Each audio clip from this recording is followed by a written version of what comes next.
नमस्कार दोस्तों, स्वागत है आपका हमारे YouTube चैनल अल्फा रेजिमेंट में और आपके साथ मैं हूँ यशी दुबे। अपने चैनल के माध्यम से हम आपको डिफेंस से जुड़ी अपडेट देते हैं और ये भी बताते हैं कि इंडियन डिफेंस का हमारे देश की सुरक्षा में क्या योगदान है। तो आज की इस वीडियो में हम बात करेंगे डिफेंस की टॉप 5 खबरों के बारे में। Alpha Regiment. Earn uniform, earn respect. Presents Defense News. Bharat अपने सबसे बड़े रक्षा निर्यात सौदे की पहली खेप मार्च तक भेजेगा। भारत का सबसे बड़ा रक्षा निर्यात सौदा लगभग $375 मिलियन का होने की उम्मीद है और इसकी डिलीवरी फरवरी से मार्च 2024 की शुरुआत तक हो सकती है। वहीं इस सौदे में ब्रह्मोस मिसाइल और अन्य उपकरण शामिल हैं। मिसाइलों और लॉन्चरों की 3 बैटरियों की बिक्री के लिए ब्रह्मोस सौदा भारत के रक्षा निर्यात के लिए एक सफलता मानी गई है और इसी के साथ ही भारत रूसी सुपरसोनिक क्रूज मिसाइलें भविष्य में फिलीपींस नौसेना को बेची जा सकती हैं। आपको बता दें, भारत की रक्षा निर्यात में ब्रह्मोस सुपरसोनिक क्रूज मिसाइल, आकाश वायु रक्षा प्रणाली और तोपखाने जैसी प्रमुख रक्षा प्रणालियां शामिल हैं। भारत ने 1100 से ज्यादा चौकियों पर फौजी सेवाओं के साथ बढ़ाई सीमा सुरक्षा। भारत सरकार ने एक महत्वपूर्ण कदम उठाते हुए भारत चीन सीमा समेत 1100 से ज्यादा सीमा चौकियों पर 4G मोबाइल सेवाओं को सक्षम करने की मंजूरी दे दी है। लगभग 1545.66 करोड़ की लागत वाली ये ऐतिहासिक पहल देश की अंतर्राष्ट्रीय सीमाओं पर संचार बुनियादी ढांचे को मजबूत करने की एक व्यापक रणनीति का हिस्सा है। इस कड़ी में दूरसंचार विभाग, गृह मंत्रालय और भारत संचार निगम लिमिटेड को शामिल करते हुए एक त्रिपक्षीय समझौता किया गया है।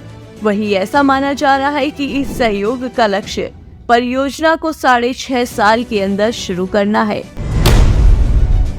भारत ने विश्व की दूसरी अंतरिक्ष आधारित कॉस्मोस हिंसा वेधशाला का सफलतापूर्वक किया प्रक्षेपण।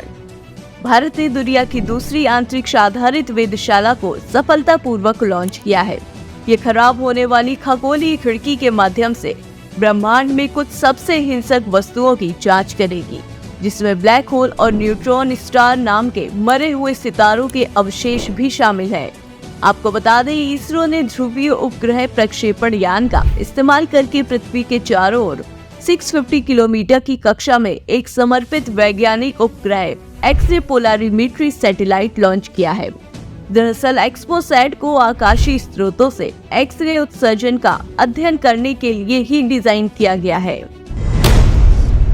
भारत UAE का संयुक्त सैन्य अभ्यास डेजर्ट साइक्लोन शुरू हुआ।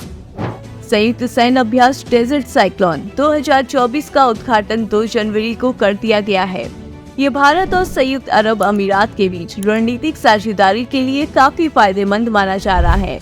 भारतीय सेना के मुताबिक 2 जनवरी से 15 जनवरी तक चलने वाला ये 2 सप्ताह का अभ्यास राजस्थान के शुष्क इलाकों में आयोजित किया गया है, जिसका प्राथमिक ध्यान अंतर संचालनीयता बढ़ाने और शहरी संचालन में सर्वोत्तम प्रथाओं को साझा करने पर होगा। भारतीय सेना के अतिरिक्त जन सूचना महानिदेशालय ने एक सोशल मीडिया पोस्ट के जरिए बताया कि इस अभ्यास का उद्देश्य शहरी संचालन में सर्वोत्तम प्रथाओं को सीखने और साझा करके अंतर संचालनीयता को बढ़ाना है। भारतीय वायुसेना तेजस जेट के लिए अतिरिक्त ऑर्डर देने के लिए तैयार। भारतीय वायुसेना सिंगल इंजन फाइटर जेट तेजस के लिए अतिरिक्त ऑर्डर देने के लिए पूरी तरह से तैयार है। दरअसल तेजस एक single engine multi role light fighter jet है, जिसे भारत में डिजाइन किया और बनाया गया है। आपको बता दें, तेजस का पहला स्क्वाड्रन तमिलनाडु के सुलूर में बनाया गया था। वहीं वर्तमान में वायुसेना घरेलू लड़ाकू विमानों के 2 स्क्वाड्रन संचालित करती है। भारतीय वायुसेना ने पहले ही 83 तेजस Mk-1A लड़ाकू विमानों का ऑर्डर दे दिया था। वहीं ऐसा माना जा रहा है कि भारतीय वायुसेना लगभग 100 और तेजस Mk-1A लड़ाकू विमानों का ऑर्डर देने की योजना बना रही है। तो दोस्तों, ये थी आज की डिफेंस की टॉप 5 न्यूज और ऐसे ही और अपडेट्स के लिए हमारे चैनल अल्फा रेजिमेंट को लाइक, शेयर एंड सब्सक्राइब करें। हम आपसे जल्द मुलाकात करेंगे अपने अगले वीडियो में। तब तक के लिए जय हिंद, जय भारत।